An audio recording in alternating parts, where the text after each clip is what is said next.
हरे राम सावन बीती जाए, सजन नहीं आए ये हरि।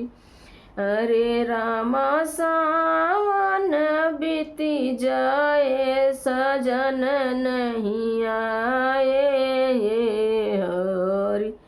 लिखी लिखी पतिया भेजत रहनी, एक उत्तर नहीं पठाए ये राम।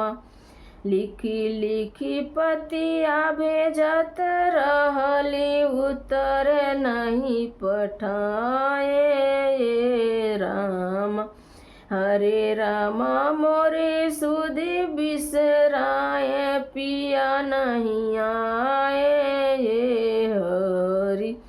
हरे राम मोरे सुधि बिसराए, पिया नहीं आए ये हरि। हरे राम सावन बीती जाए, सजन नहीं आए ये हरि।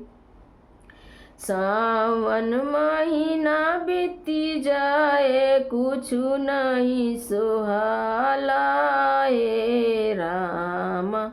सावन महीना बीती जाला, पिया के कुछ न सुहाला ये राम। हरे राम बिरहा के जोर चलाए, पिया नहीं आए ये हरि। हरे राम बिरहा के जोर चलाए, पिया नहीं आए ये हरि। हरे राम सावन बीती जाए, सजन नहीं आए ये हरि।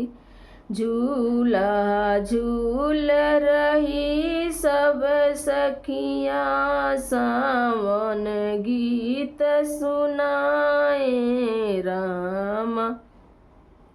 झूला झूल रही सब सखियाँ, सावन गीत सुनाए राम।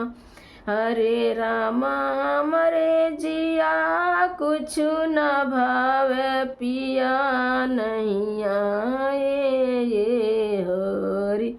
हरे राम जिया कुछु नहीं भावे, पिया नहीं आए ये हरि। हरे राम सावन बीती जाए, सजन नहीं आए ये हरि।